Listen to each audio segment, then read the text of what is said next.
Let's jump right in. Welcome to this Capstone Review Explainer, tailored specifically for you student counselors gearing up to write your final capstone model of care.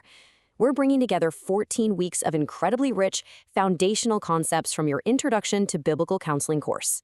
Now, remember, the goal of your capstone isn't to somehow claim total mastery over the human soul. That's impossible. Instead, it's about offering a humble, disciplined synthesis of what you now see more clearly, and showing exactly how that sight is going to shape your care for others. We're going to completely integrate a high view of Scripture with some very practical, heart-focused methodology. Here is the roadmap for our review today. We are going to cover the God who names himself, dust and embodied souls, the posture of wise care, X-ray questions, applied wise care, and we'll wrap up with boundaries and ethics. All right, starting things off with Section 1, the God who names himself. Now think about this for a second. Before we even attempt to look carefully at another person, we absolutely have to remember our position. We stand as counselors who are first looked upon and searched by God. The first gaze is not ours. When we truly recognize that we're actively living beneath the loving gaze of God, our counseling naturally becomes a lot less performative. We start to realize God actually sees our divided motives. He sees the places where our so-called zeal might just be a performance, or where we've conveniently baptized our small resentments as discernment. And honestly, this orientation is such a necessary mercy. It slows us down and keeps us from jumping to easy, quick interpretations of others. We really need to establish how the character, presence, and purposes of God must absolutely govern the entire process of counseling. It's like a house. Scripture has to be the very house where your counseling lives, not merely dropped-in answers or little tools you wield as the expert.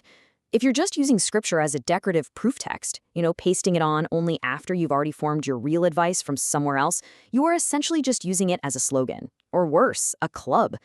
Instead, Scripture has to be our living interpretive frame. It tells us the reality of the world we're counseling in, a world existing before God, filled with image bearers who are groaning under suffering and sin, yet constantly operating under his mercy and moving toward restoration. Moving right along to Section 2, Dust, Glory, and Embodied Souls. How you describe the human person sitting across from you is a total game changer for how you actually help them. Scripture gives us this incredibly rich, beautifully complex anthropology. We aren't just brains on a stick, and we aren't just sinners. The person sitting in front of you is a literal image bearer of God, capable of profound worship. But they are also formed from the dust. They are an embodied soul, and that means they have real creaturely limits. They get tired, they get hungry, they get overwhelmed, and we need to be clear that those limits are not spiritual failures. We have to hold all of this together. People are simultaneously suffering profoundly in a broken world, completely responsible for their own sinful responses, and yet being gently called toward restoration. You have to resist the urge to reduce them to just one of these categories. And hey, we absolutely must apply this exact same anthropology to ourselves. Counselors are embodied souls too. Let's be real for a minute. Sometimes a counselor isn't experiencing some intense spiritual warfare. They are literally just hangry and need a sandwich. Fatigue turns into irritability so fast. Hunger morphs right into impatience.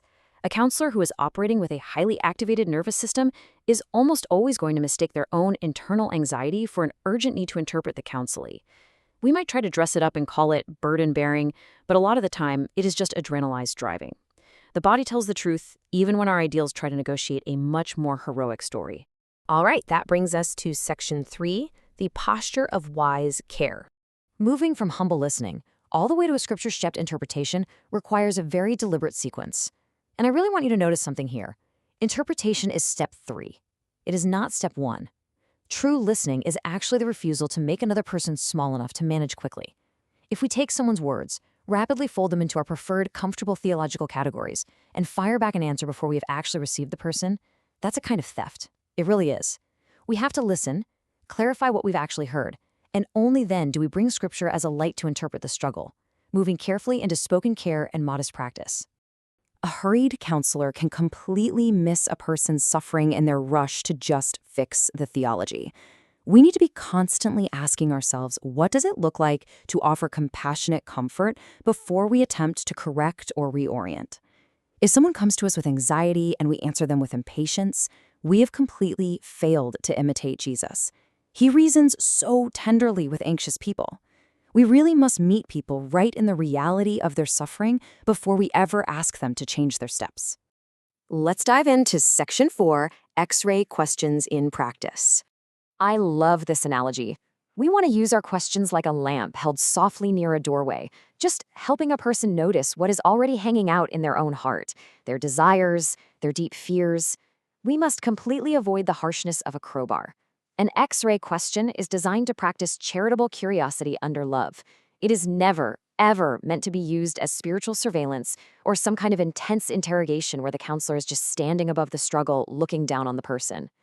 Holding that lamp requires us to move slowly through 3 distinct levels. You start with surface clarifying questions, then you gently deepen into meaning questions, and finally, you ask those core heart questions.